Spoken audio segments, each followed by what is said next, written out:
बिस्मिल्लाहिर्रहमानिर्रहीम अस्सलाम वालेकुम रहमतुल्लाह। आप देख रहे हैं रूहानी बुक यूट्यूब चैनल। सुबह के वक़्त यह वजीफ़ा इस तरह से पढ़ो, बेतहाशा दौलत आएगी, आजमा कर देखो दुनिया बदल जाएगी। आज का वजीफ़ा ये ख़ास सुबह के वक़्त का वजीफ़ा है।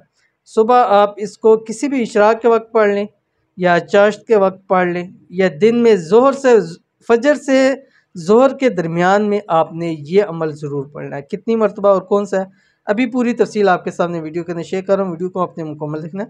चैनल पे नए हैं, चैनल को सब्सक्राइब करके बेल आइकन के बटन को दबा लें ताकि आने वाली तमाम लेटेस्ट वीडियोस आपको बर वक्त मिल सके। सुबह उठते ही आपने ये अमल करना है। कौन सा अमल आपकी स्क्रीन के ऊपर आ रहा है, पहले देख लीजिए, फिर मैं मज़ीद तफसील आपको बताता हूँ। बिस्मिल्लाहिर्रहमानिर्रहीम। रब्बि अन्नी मस्सनियद्दुर्र व अंत अरहमुर राहिमीन। अव्वल आखिर 3 मरतबा दुरूद शरीफ पढ़ें।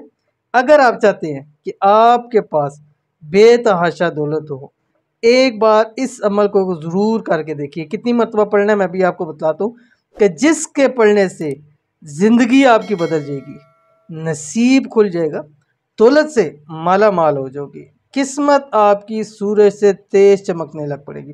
ये सुबह के वक़्त का बहुत ही पावरफुल और ख़ास अमल है। आप देख लीजिए कितनी मरतबा आपने पढ़ना है, वो आपके सामने शेयर करने जा रहा हूँ। आपने करना ये है, फजर और ज़ोर के दरमियान में जैसे ज़ोर का वक़्त दाखिल होगा उस वक्त के दरमियान में आपने ये जो है दुआ, इसको आपने 313 मरतबा पढ़ना है। 313 मरतबा 7 दिन लगातार पढ़ना है, 7 दिन लगातार इंशाअल्लाह वल अज़ीज़। चलते फिरते पढ़ें, उठते बैठते पढ़ें, जिस जगह मर्ज़ी है वहाँ पर आप पढ़ें। अगर बावुज़ू पढ़ेंगे तो इंशाअल्लाह फ़ायदा आपको ज़्यादा होगा। तो ज़रूर अमल कीजिएगा, इंशाअल्लाह फ़ायदा होगा। मिलते हैं नेक्स्ट वीडियो के अंदर, तब तक के लिए अल्लाह हाफ़िज़।